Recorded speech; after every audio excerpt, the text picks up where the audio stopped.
Hi everyone, our topic today is a health professional's approach to dealing with survivors of the death of a child, sudden death versus terminal illness. The survivors in this case are the parents. Sudden death is death occurring rapidly and generally unexpectedly, such as an accident, a pulmonary embolus, stroke, and so on. Terminal illness, on the other hand, is a disease that cannot be adequately treated and that is reasonably expected to result in the death of a patient.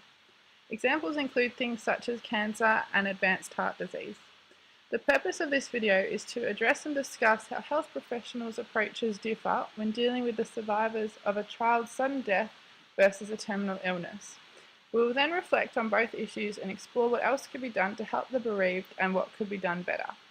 Firstly, however, we will discuss the ways in which the death of a child can affect the parents in order to acquire a better understanding of the type of support that will likely be needed or most helpful. Parents are intimately involved in the daily lives of their children, and death changes every aspect of family life, often leaving an enormous impetus.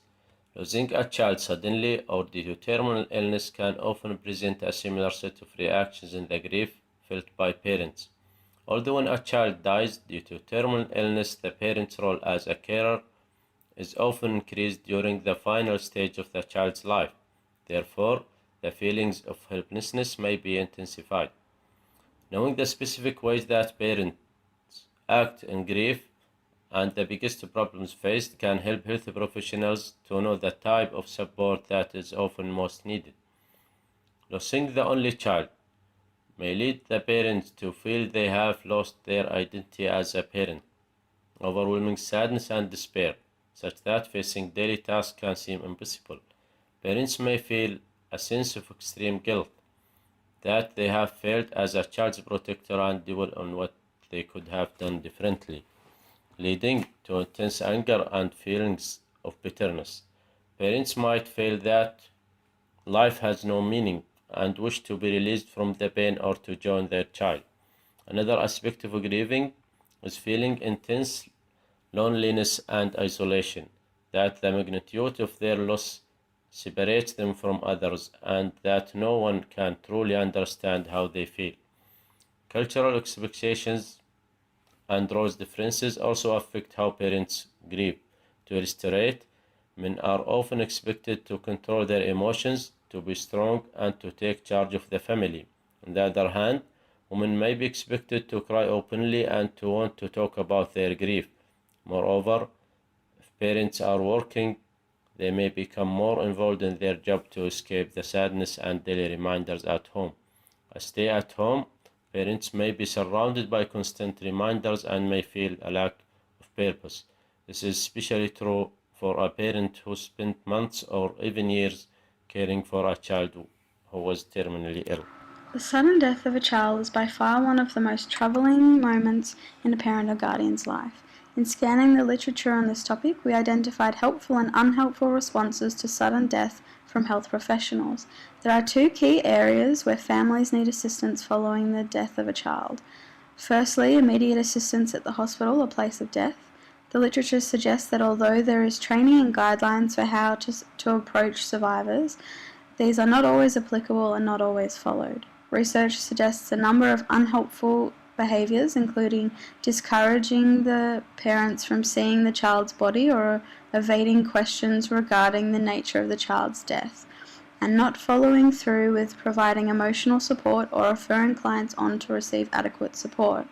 Helpful behaviors include offering privacy, emotional support, respect for religious customs, and continuing contact with healthcare professionals.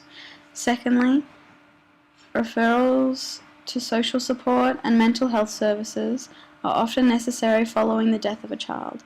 Although support is often offered, it can be tokenistic and clinicians may not follow through with referrals to such services. There is also some research suggesting cases of untrained health professionals providing grief counselling. This is potentially dangerous, especially due to the vulnerability of survivors at this time. Although the literature reflects what a sample of survivors need, the reality is that we all grieve in different ways, and that's okay. It is suggested that practitioners receive greater training in dealing with survivors and allowing them to better understand the diversity of responses illustrated by families. This may focus on empathetic presence, including listening, silence, and support for survivors. Many grieving persons will need to tell and retell stories associated with the loss. Empathetic listening, accepting and encouraging the expression of feelings, and allowing pain to be expressed freely are critical at this time. It is recommended that practitioners make direct referrals to relevant services. The way we, as healthcare professionals, care for the child and family throughout the length of the terminal illness, as well as the care and support provided to the family in their time of bereavement, can have great impacts on the family's ability to grieve constructively and adjust to their new life without their child. In Australia, the National Palliative Care Strategy guides the way that professionals are instructed to care for patients and families. The main strategies are to enhance the view that dying is a normal part of life, demonstrate the benefits that accessing palliative care services can provide, and to ensure access to quality palliative care for all Australians. The government is currently funding the Paediatric Palliative Care National Education and Quality Improvement Collaborative Project to build the capacity of healthcare professionals to provide effective support. Parents need to know that their child will be remembered and honoured, and that they have not lost their own identities as parents. We recommend supporting this through guiding conversations around memories of the child and encouraging parents to construct tangible memorials for their child, such as writing a biography of their life. Helping parents to know what to expect during their grief can be beneficial and help them overcome the feelings of guilt and isolation many face during this difficult time. Letting them know to anticipate an emotional roller coaster, but also know that they will not always feel this way. The importance of connecting and communicating with each other and with others, and not shutting themselves out. Not feel guilty for allowing themselves some pleasures, and to know that it's okay, and to even expect setbacks in their progress. Providing parents with access to support groups and giving them access to other parents who have also experienced the death of a child can be critical in the support needed. It has been found that grief can intensify in the third year after the death. Healthcare professionals who provided support during the time of the child's illness and immediately after their death will often not still be in contact with the family this long after the death.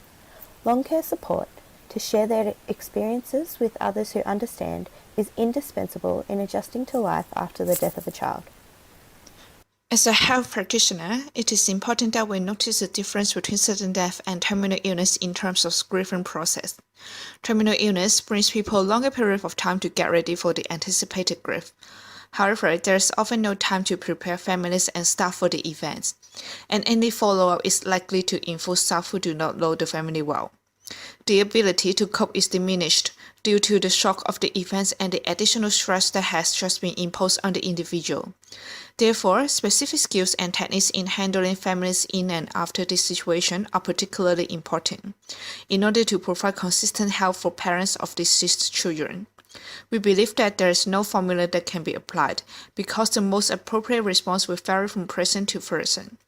Therefore, it is important that any follow-up should be tailored to the situation immediately. When it comes to grief counseling, we must see the bereaved people we serve and counsel as our teachers. We need to allow them to teach us what their experience is, rather than constructing goals and expectations that we expect them to meet and achieve. Since the nature of death and dying has changed so dramatically, the way we grieve has also changed. The new grief differs from traditional grief in significant ways. Not only it includes the terminal ill person, but also draws in the entire family of the dying person for months or even for years.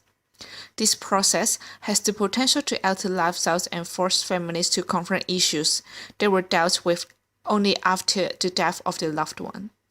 It can easily evoke issues from the past that were never fully addressed or resolved. Therefore, it is recommended that health practitioners should ensure that all distressed family members get involved in the counseling process and make them feel able to talk and ask their questions.